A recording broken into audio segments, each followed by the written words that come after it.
राधे राधे।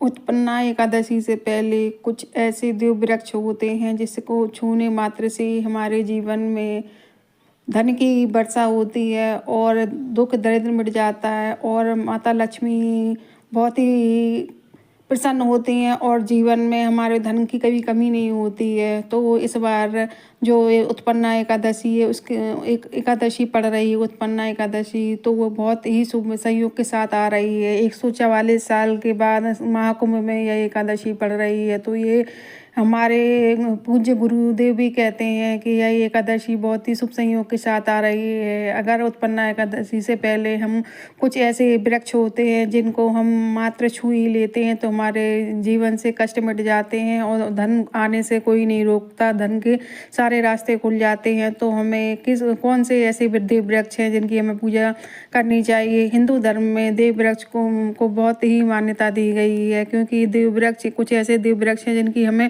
पूजा अवश्य करनी चाहिए। उत्पन्ना एकादशी से पहले अगर हम यह देव वृक्ष छू कर कुछ भी मनोकामना मांगते हैं तो अवश्य पूरी होती है। और कुछ देव वृक्ष ऐसे भी होते हैं कि अगर हम उत्पन्ना एकादशी पर से पहले इनकी पूजा करते हैं और इनमें लक्ष्मी माता का वास होता है, क्योंकि कुछ ऐसे देव वृक्ष बताए गए हैं, माता लक्ष्मी का स्वरूप बताए गए हैं जिसमें माता लक्ष्मी का वास होता है। और उत्पन्ना एकादशी से पहले अगर हम इन देव वृक्षों की पूजा करते हैं तो हमारे जीवन में धन की कभी कमी नहीं होती है। और पूज्य गुरु जी देव ने बताया है, हमारे गुरु जी ने भी बताया है कि अगर आप उत्पन्ना एकादशी से पहले अगर यह व्रत करते हैं तो ठीक है, अगर व्रत नहीं कर पाते हैं तो कुछ देव वृक्ष है उनकी पूजा करनी चाहिए।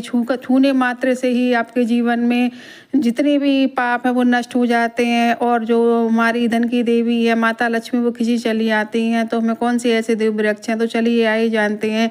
अगर आपने चैनल को लाइक या सब्सक्राइब नहीं किया तो आप चैनल को लाइक व सब्सक्राइब कर लें ताकि आपको आगे की वीडियो की नोटिफिकेशन मिलती रहे।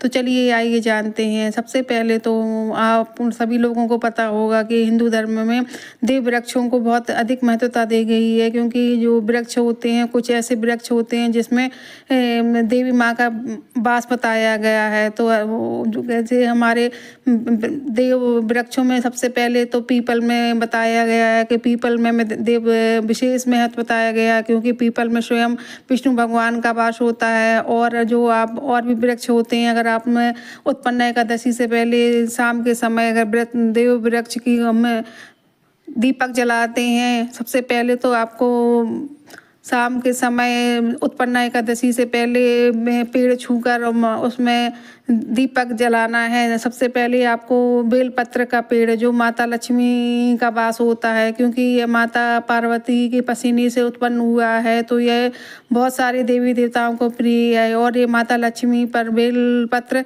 चढ़ाई जाती है। तो आप बेल के नीचे दीपक अवश्य जलाएं। उत्पन्ना एकादशी से पहले आप शाम के समय बेल के नीचे दीपक, घी का दीपक अवश्य जलाएं, जिससे माता लक्ष्मी प्रसन्न होती हैं और माता लक्ष्मी का वास होता है। दूसरा वृक्ष है आप पीपल के नीचे उत्पन्ना एकादशी से पहले आप सरसों का तेल का दीपक जलाएं, क्योंकि यहाँ पर सभी देवी देवता वास करते हैं।